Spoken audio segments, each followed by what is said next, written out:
Welcome to our channel, guys, and thank you very much for your continued support. Straight, I want us to look at William Ruto's tour of the coastal region. So the tour has been a two-day tour. And yesterday, William Ruto held rallies in Voi Town, Voi Stadium, Wildlife Lodge. Then after that, he flew to Kilifi and held rallies there. Today, the 5th February, William Ruto held rallies in Kwale and Mombasa, the Tononoka ground. So first, let me tell you that the coastal region has, the other counties that I've not mentioned are Tana River and Lamu. So Lamu, Tana River, Taita Taveta, Kwale, Kilifi, and Mombasa are the coastal counties. Now in this analysis, I will narrow down to 3 counties because that's where I feel his focus majorly was.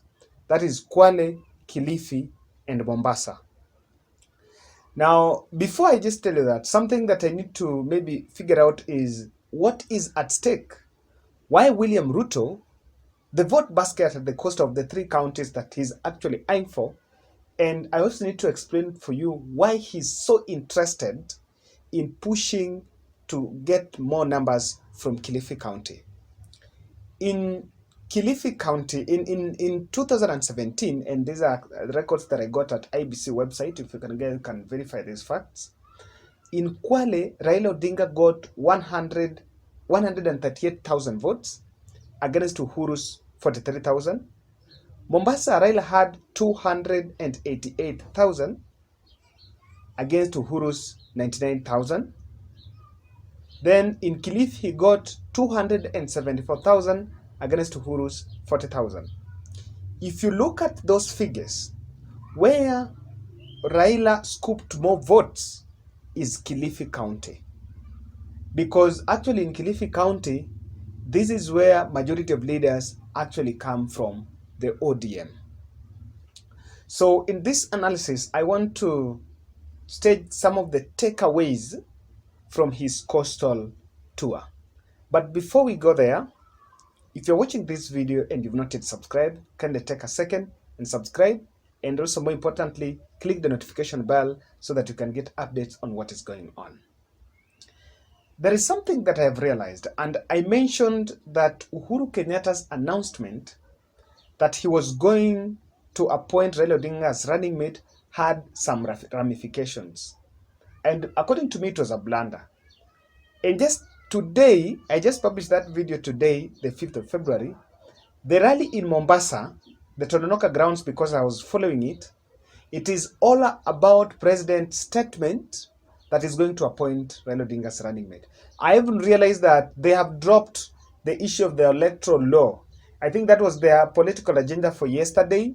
Today, they have reverted directly. And like they read the same newspaper. So all of them are directing their attacks to President Uhuru Kenyatta and saying and trying to fault his move to appoint Raila's deputy. And I also mentioned that that announcement is going to work against Raila because Raila is going to be seen as it's going to propagate the narrative of him being a state project. Or maybe President wants us to believe that Raila Odinga is a state project. There is something with the UDA politics, and that is what makes it difficult for many analysts to try, as much as you want to be biased, but they have something called inversional politics. Very inverse. You know, today they were in Tononoka, and if I get very well, this was, I think, by Rigathi Gachagua, not Rigathi Gachagua, Ndindi Nyoro, telling the president to finish and pack and go home, and he should not bother who is going to be the next president, and he should not campaign. The same team were blaming president for betraying Uhuru and making sure that Jubilee is dead. So if he was active and would have said Jubilee, he would have kept the kumi yangu kumi yako. Will he still be told to keep quiet of the kumi and just go home? You know, that's why sometimes you read some irony. But again, this is politics, and it's very interesting. Now, guys, let me just find out some few observations I noticed in Tononoka. Some of the key issues that were at that rally is also the issue of the port, and of course there's a contentious issue and the land. And I think Mohaji Chopevu coming out clearly to talk about this. Rigathi Gachagua is also making some damning allegations against president, that president is going to manipulate the polls against Raila Odinga, in the favor of Raila Odinga, that Uhuru is planning to use chiefs. I don't know. What I don't understand is how chiefs can manipulate people to vote for a candidate. I don't know whether they can go to campaign, or they even talked of police, that police are going to force people to go and vote for Raila Odinga. And I looked at it, I was like, okay, fine. This is politics. Very interesting. The biggest takeaway for William Ruto in the coastal tour, according to me, is Amason Kingi's hint to join UDA. I wanted to analyze on a previous incident on Thursday night, when a stage that belonged to UDA was actually vandalized in Buziwengi Stadium. I think it's just a ground. Buziwengi Grounds is in Malindi. That is the constituency of Aisha Jumwa.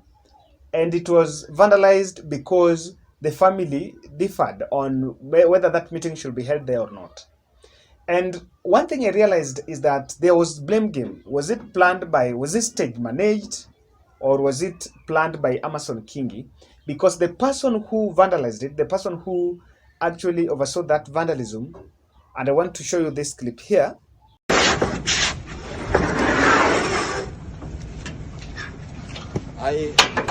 I want to send a message to the deputy president, na nimwambia kuwa ataweka mikutano yote Kenya nzima, lakini asiingilie katika mambo ya familia. Akiingilia mambo ya familia kwa sababu kuchokozana kisiasa, basi atapatana na sisi kama kifamilia.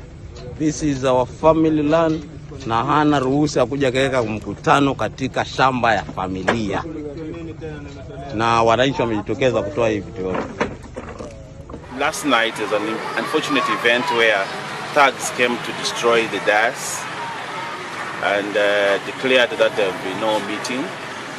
But I want to tell the people who are sponsoring them, and I want to tell Governor Kingi that he cannot bring political intolerance in Kilifi. That person was actually Amason Kingi ally, and was a member of the Pamoja African Alliance, I think, something. That party belongs to Amason Kingi. So I want us to look at that. Now, one thing that also came out, and I realized this was coming out very clearly, is that when that was done, I want to believe that, in my own perspective, Amason Kingi was trying to make sure that Aisha Jumwa is rejected in Malindi, so that William Ruto can consider his decision in terms of who is going to be his point man in Kilifi County. Aisha Jumwa has been the person who is William Ruto's focal person in Kilifi.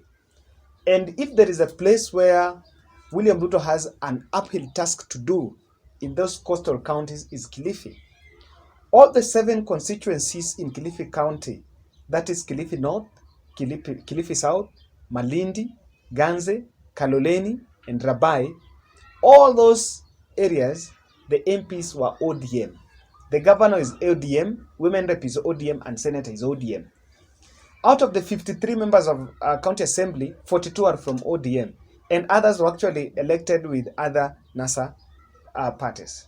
So he has to do a lot of work, and that is why even Amason Kingi, when he tried to come up with his own party, it became so difficult. Now, I think that vandalism was done to prove to William Ruto the ground is hostile, so that he can reconsider and also bring Amason Kingi on board. Today, the Saturday, his party members were talking in Mombasa just moments before the Tononoka Rally, and they were telling William Ruto that they are willing to negotiate both Raila and Ruto.